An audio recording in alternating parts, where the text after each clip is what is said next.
उनके 2 पॉइंट्स हैं, आप इस पे जवाब दीजिएगा। एक, वो कहते हैं अच्छा कि यार आज आप हमें बता रहे हो ना कि माजी में हम दहशतगर्द होते थे, तो यार आपकी हुकूमत है, पकड़ के जेल में डालो ना यार। दूसरा, वो कहते हैं अच्छा माजी में ये सब था ना, आज तो कुछ भी नहीं है ना, आज बेहतर कर लो यार। आज क्यों मोबाइल छिनता है, आज क्यों गुल प्लाजा चलता है, आज क्यों सड़क खुदी हुई है, आज क्यों जब गुल प्लाजा जल जाता है तो आप बताते हैं कि once upon a time Farooq Sattar ने इसको गैर कानूनी गिरा देते यार, कुछ भी कर देते। अब तो नहीं है ना फारूक सत्तार आपको इन्फ्लुएंस कर सकते। इसका जवाब दीजिएगा सर। हम तो आपको खुला बताते हैं क्या था और कैसे था और आज लेकिन सर अब ये तो मैं भी बता सकता हूँ, आपने इस्लाह करना है ना, इस्लाह करने की कुंजी आपके पास है ना, मेरे पास नहीं है ना, आपकी हुकूमत है जो मेरे पास इस्लाह कर रहे हैं ना। जो दहशतगर्द हैं उनको अपने साथ नहीं लिया हमने आज भी। जो दहशतगर्द हैं जो आज भी वही चाह रहे हैं कि गिरफ्तार जो पहले हुआ था उनके खिलाफ फरीक बने और उनकी ऐसी तैसी फेरें सर। ये थोड़ी कि आप कह रहे हैं हम तो पहले भी वसीम साहब, हम पहले भी फरीक थे, पर कोर्टों से ये कैसे निकल के आया, ये तो उस टाइम पे जजों को इन्फ्लुएंस करते थे। ये तो जजों के साथ दहशतगर्दी करके इन्होंने अपने लोगों को बेल पे निकाला। जो ठीक है, ये आपने माजी का बताया। और आज का बताइएगा, आज जो सर यूनिवर्सिटी रोड मेरे बचपन से खुदा हुआ है और एयरवे में आता है जो कमर खराब हो गई है और जो बाकी मामला हैं, ये ठीक करने से कौन सा फारूक सत्तार या हैदर रिजवी रुकावट बना हुआ है और कैसे?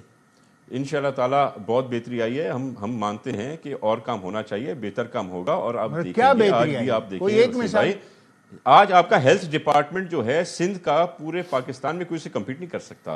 अरे आपके फ्लाईओवर्स, अंडरपासेस बने कहाँ बने भाई? तो हमारे करीमाबाद तो वैसे का वैसे ही खड़ा है।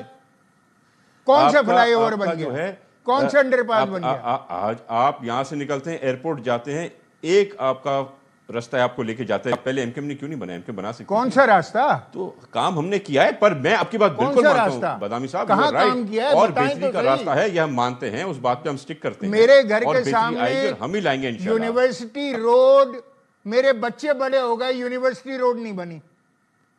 किस बात काम की बात कर रहे हैं आप? कौन सा एक काम किया है आपने? कोई एक काम गिनाइए तो सही। हुकूमत में रहे आपने कब कोई किया? एक हमने तो जो काम किया दुनिया ने देखा। आप काम पाकिस्तान मानता है कि ना कराची की एक सड़क इस काबिल है कि उसमें चला जाए, का है ना एक बूंद पानी कराची का शामिल हुआ, इलाज कराने ना कोई क्राइम रुका, और हम खुल के अपने मेहमानों को, अपने भाइयों को, अपनी बहनों का इलाज कराते हैं। कोई एक अस्पताल नहीं बना पिछले 20 साल में। क्या किया?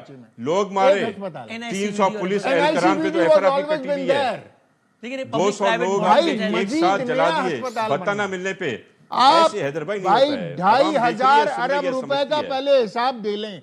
2,500 अरब रुपए का 4,000 2,500 अरब का हिसाब उसका तो हिसाब लें। 15 साल में जो 2,500 अरब खर्च किया, 25,000 अरब रुपए पूरा कर दिया, उसका भी हिसाब दें। 25,000 अरब रुपए का हिसाब दीजिए। कौन सी परफॉर्मेंस? Let people decide. और आखिरी सवाल आपसे है रवि साहब, भाई जब आपके ही लीडर टीवी पे बैठ के कहे, क्योंकि ये तो बड़ा नेचुरल है ना कि जब आप ये सब कुछ आशिर करें तो आपसे सवाल किया जाए कि साहब आपको टीवी एंकर नहीं है जो बैठ के खाली तबसरा फरमाए, आप गवर्नमेंट का हिस्सा है और ऐसा हिस्सा कि जिसको अगर निकाल दिया तो निजाम गिर जाए, गवर्नमेंट गिर जाए। उसमें जब आपके मुस्तफा कमाल साहब एमकेएम का कोई बंदा कहता है कि यार भाई हमारे पास इतना पावर नहीं है यार कि हम निकल सके, हम अपने फैसले अपनी मर्जी से नहीं कर सकते, तो फिर तो आप पर भी इल्जाम तो लगेगा ना, सवाल तो उठेगा ना। कौन सा? यही कि भाई आप अपनी पावर इस्तेमाल करें।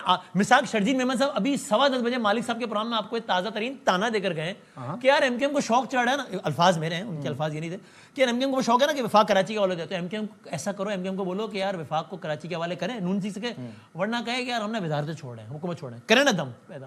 अगर हम इतना अहम मुतालबा है तो आप छोड़ दें गवर्नमेंट इसके पर क्यों जाएंगे? इसने कि विफाक को कराची का हिस्सा बनाना चाहिए ना, आपने अंडर कंट्रोल देना चाहिए ना। ये मुतालबा करना है और जो आईनी और कानूनी नुकात पर जद्दोजहद करनी है वो हमें पता है और हम उससे काम कर रहे हैं। हुकूमत में होना ना होना मैटर नहीं करता, ये क्या हुकूमत देगी और क्या नहीं देगी, कोई इतना बड़ा मैटर है नहीं। इस्तीफा दे देना, बार्गेनिंग पावर इस्तेमाल कर सकते हैं ना आपके सर, ये करें वरना फिर आप लोगों के बिलावल भुट्टो साहब से टाइम मांग रहे हैं। सारी वो है बिलावल भुट्टो साहब इनको टाइम नहीं दे रहे हैं, ये कह रहे हैं। आईनी तमाम शहबाज शरीफ साहब इनका कहना नहीं मान रहे, शहबाज शरीफ इनको कह रहे हैं कि ये गलत है, नहीं मान रहे, तो फिर ये हुकूमत में क्यों है?